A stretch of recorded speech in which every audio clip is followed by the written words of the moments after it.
में कभी कई बार ऐसी घटनाएं घट जाती हैं जो मातम में बदल जाती हैं।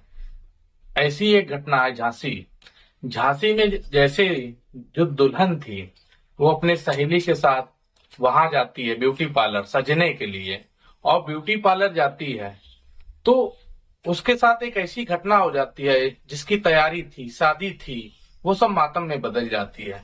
ऐसा क्यों हो गया ये किसी को समझ में नहीं आ रहा था। और जब इसकी पुलिस ने जांच की तब उसकी जो हकीकत निकल के आई है वो हकीकत कुछ और ही निकली जाके। रात के 9 बजे लड़की दुल्हन ब्यूटी पार्लर सजने के लिए गई थी, हाथ में मेहंदी लगी थी, चेहरे का मेकअप कराने गई। उसी बीच एक लड़का आता है और वो लड़का आके सीधा उसका नाम लेता है और नाम लेने के बाद बाहर बुलाता है, कहता है चलो।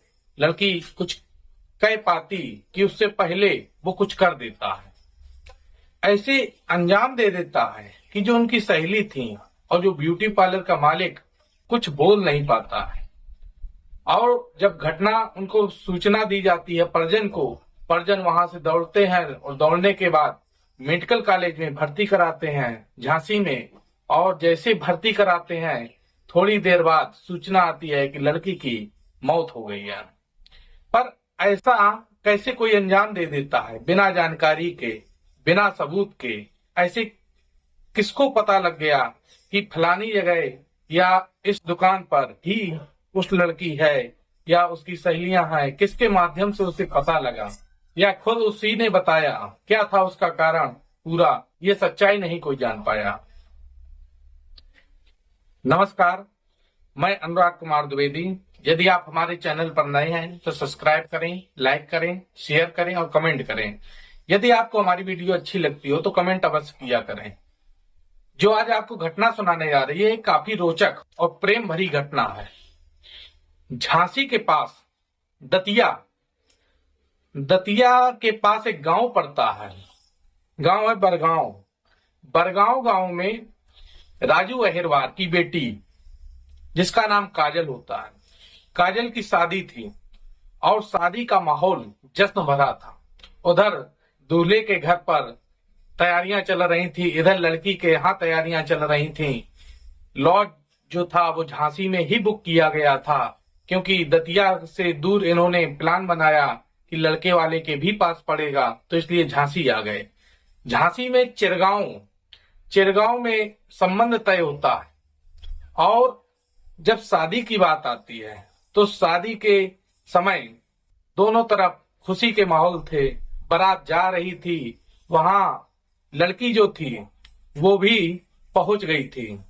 जैसे वह पहुंची तो बारात आ चुकी थी। लड़की पार्लर गई थी, ब्यूटी पार्लर, और जैसे ब्यूटी पार्लर गई, लड़का पता नहीं किसने उसको सूचना दी, और सूचना दी। लड़का थोड़ी देर बाद आता है और आने के बाद लड़की का नाम लेता है, काजल चलो मेरे साथ। काजल कुछ कह नहीं पाती है, मतलब वो दंग रह जाती है कि ये कैसे आ गया। और तभी वो लड़का तमंचा निकालता है और काजल के गोली मार देता है। गोली मारने के बाद वो वहां से फरार हो जाता है। और जो उनकी सहेलियां थी काजल की, वो भी परेशान हो जाती हैं। घर वालों को बताया जाता, घर वाले जल्दी जल्दी वहां से जाते हैं। और जाने के बाद, क्योंकि पास में ही लॉन था, वहां पहुंचते हैं। जैसे पहुंचे तो फिर उसको मेडिकल कॉलेज में एडमिट करा देते हैं। और मेडिकल कॉलेज में एडमिट होती है। थोड़ी देर बाद डॉक्टर की सूचना जो आती है वो आती है कि जो लड़की है काजल वो मृत हो चुकी है। जो खुशी का माहौल था मातम में बदल जाता है। पर ऐसा कैसे एकदम मातम में बदल गया? जब घर वालों से पूछा जाता है ये क्या था, तब वो बताते हैं कि जो काजल थी इसका एक प्रेमी था जो एक तरफा प्यार करता था। तो घर वाले ये बता के सांत्वना दे देते हैं, पर जब पुलिस उसकी जांच करती है तो उसकी जो सच्चाई निकल के आती वो कुछ और ही थी। जैसे बताते हैं तो जो दूल्हा था वो भी परेशान हो जाता है कि शादी हुई नहीं, शादी होने के पहले ही हमारे जीवन में दुख आ गया, इतना रुपए जो लगा था सारा खर्च हो गया। लड़के के पूरे परिजन भी परेशान हो जाते हैं, इधर लड़की जो थी, लड़की वाले भी परेशान हो जाते हैं। कोई एक दूसरे से कुछ कह नहीं पा रहा था। गलतियां तो थी ही, लेकिन लड़के की क्या गलती थी, उसका क्या कसूर था? रुपए भी चला गया और जो शादी होना था वो भी नहीं हुई। ऐसे में सभी परेशान रहते हैं। परेशान होने के बाद फिर आपस में बात होती है, समझाया जाता है, कुछ समझ लेते हैं और समझने के बाद वहां से बारात को वापस लाना पड़ता है। जब ऐसे बारात वापस आती है तो बात पुलिस के पास पहुंचती है। पुलिस उस मामले की जांच करती है। जैसे ही जांच करती है तो पता लगता है कि जो दीपक अहिरवार था और काजल, ये दोनों आपस में पहले प्रेम करते थे और कुछ दिन पहले गांव से ये दोनों लापता हो गए थे। एक ही गांव के रहने वाले थे। जब लापता हो गए तो जो काजल के घर वाले थे उन्होंने विरोध किया कि हम उससे तुम्हारी शादी नहीं कर सकते हैं।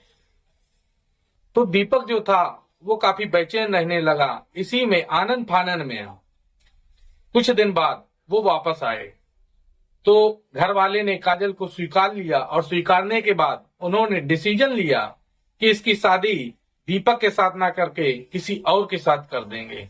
तो वो जल्दी जल्दी उसका रिश्ता देखते हैं और रिश्ता तय कर देते हैं। जो झांसी के पास चिरगांव गांव है, चिरगांव में रिश्ता तय हो जाता है। अब दतिया के पास लड़की का गांव था तो कहते हैं कि यहाँ ना शादी करके, यहाँ हो सकता है ये परेशान करे, तो झांसी आते हैं। झांसी में लोन लेते हैं और वहीं लोन के पास ही एक ब्यूटी पार्लर में लड़की जाती है। लड़का को पता नहीं कैसे लग जाता है, या उससे किसी का संपर्क था या उससे कोई जानकारी ले रहा था, पता नहीं। जैसे काजल ब्यूटी पार्लर जाती है, थोड़ी देर बाद लड़का आता है और कहता है काजल मेरे साथ चलो। काजल कुछ नहीं कहती है। उसी समय लड़का उसको गोली मार देता है और गोली मारने के बाद ये पूरा ध्वस्त हो जाता है। जब पुलिस ने इसकी रिपोर्ट और गहराई से जांच की तब पता लगा कि ये दोनों आपस में एक दूसरे से प्रेम करते थे और जो घर वालों के इतराज से ये दो एक नहीं हो पाए, इसलिए इन दोनों के संबंध को किसी ने नहीं स्वीकारा था। इसलिए उसने भी काजल को मौत के घाट उतार दिया और जो आरोपी है दीपक अहिरवार वो अभी फरार है, पुलिस की गिरफ्त से दूर है।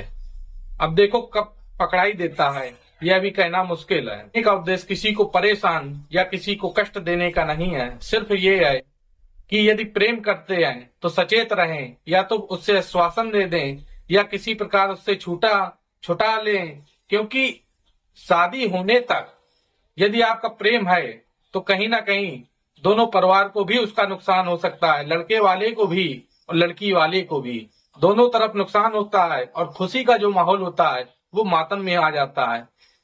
जो घर के बड़े बुजुर्ग हैं वो इन बात का अवश्य ध्यान दें, क्योंकि अपने बच्चों को परवरिश अच्छी करें जिससे उनके संस्कार और आपकी इज्जत दोनों बची रहे। यदि आपको हमारा वीडियो अच्छा लगा हो तो शेयर करें, लाइक करें, कमेंट करें। धन्यवाद। जय हिंद, जय भारत।